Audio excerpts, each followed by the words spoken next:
il y a maintenant quelques mois, le monde a traversé une très grosse perturbation. Il s'est alors mis en place un égrégore de peur. Certains ont choisi de le suivre, quand d'autres ont lutté et cherché à comprendre. La peur conditionne la psychose et un état de tétanie. Elle ne permet pas d'augmenter son taux vibratoire. Elle est donc un frein à la médiumnité et à tous ces phénomènes qui s'y rapportent. Pour augmenter son taux vibratoire, le calme, la méditation, le repos, le sommeil sont essentiels. Choses pour lesquelles nous n'accordons que trop peu de temps. L'homme lui-même est coupable de cet état de fait. En pensant améliorer ses conditions de vie, il s'éloigne de ce qu'il est vraiment, et modifie la genèse de l'écosystème dans lequel il évolue. Durant cette période trouble, pendant quelques semaines, le calme est revenu sur notre planète. Nous sommes alors nombreux à avoir constaté une affluence de phénomènes spirituels et médiumniques. Certains ont alors découvert la vraie nature de leur âme, l'éveil spirituel. D'autres y ont davantage porté attention afin d'améliorer leurs aptitudes. C'est un appel au secours pour un passage d'âme qui pour moi, a permis de m'intéresser davantage à tous ces phénomènes que je vivais depuis mon enfance.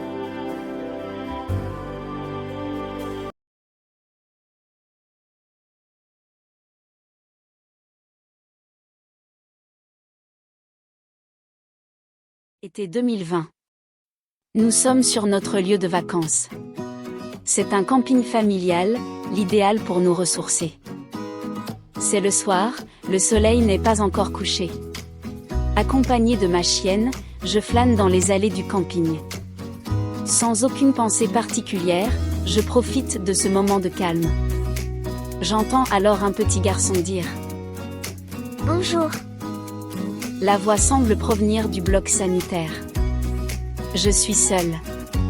Je ne vois pas d'enfant. Pensant qu'il joue et se cache dans le bloc sanitaire, amusé, je réponds « Coucou ». Surpris et heureux, le petit garçon s'exclame « Tu peux m'entendre ?» Immédiatement, alors que je n'avais jamais eu de phénomène de clairaudience, je ne sais pourquoi, j'ai compris que ce petit garçon était décédé. Je lui réponds alors « Oui, je t'entends ». Plus proche de moi, il me dit « Tu peux m'aider ?» Un bouleversement pour moi. Maintenant, je le vois. Très vite, je comprends beaucoup de choses. La communication se fait par télépathie. Il est inutile de parler à haute voix.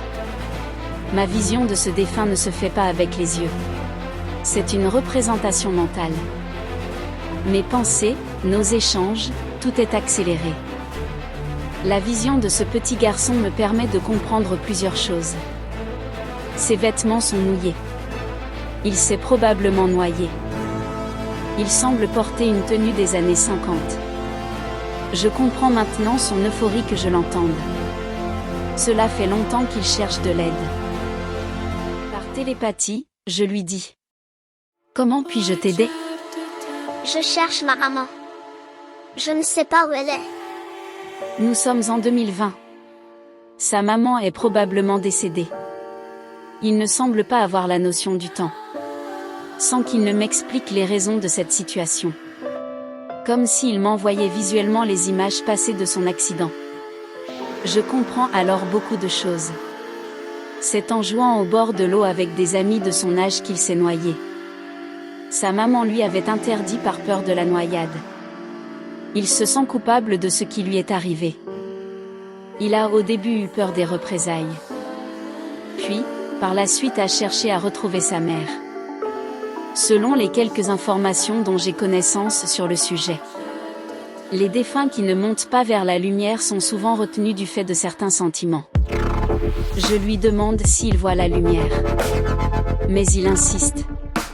Il veut voir sa maman. Je tente alors de le rassurer en lui disant qu'il doit d'abord aller vers la lumière pour retrouver sa maman.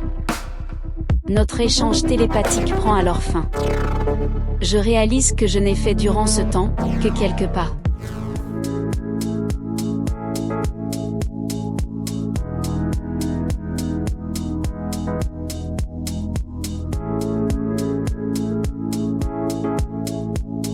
Les 2 journées et 2 nuits suivantes furent pour moi très perturbantes et éprouvantes.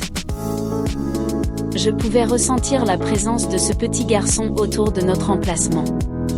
Mais aucune communication ou clairvoyance. Au cours des 2 nuits suivantes, à plusieurs reprises, je me suis réveillée du fait d'un mal de dos très particulier. La sensation que l'on m'enfonçait un poignard dans le dos.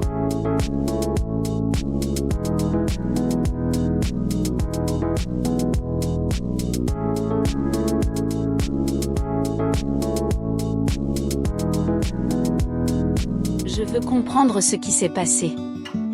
Était-ce moi qui ai fait une sorte de rêve éveillé? Ou ai-je eu un problème passager au niveau du cerveau? Je m'informe alors sur le sujet.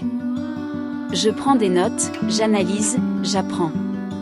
Parallèlement à cela, je fais des choses que je n'avais pas l'habitude de faire. Certaines choses curieuses se passent dans notre maison. Alors que je l'ignorais, je découvre que ce que je fais est en réalité un rituel de protection et de nettoyage. Les ampoules d'éclairage ne cessent de griller.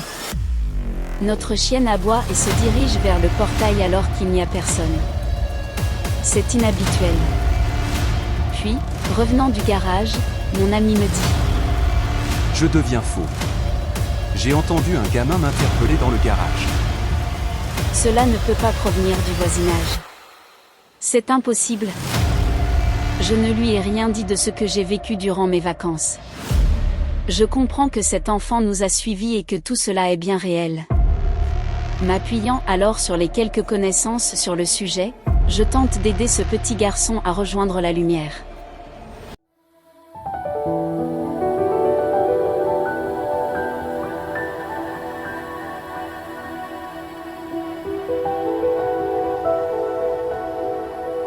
C'est réussi. Le calme est revenu dans la maison. À présent, je suis remerciée. Confortablement installée sur le canapé, je regarde la télé. Soudain, je ressens une main me caresser délicatement le dessus de la tête. Il n'y a personne autour de moi. Je perçois que ce geste chaleureux est un remerciement. Je suis envahie d'amour. Un amour inconditionnel. C'est indescriptible avec des mots. Cela n'a rien à voir avec l'amour que nous connaissons. Selon mes informations, certaines personnes ayant fait des EMI ont vécu ce type d'expérience.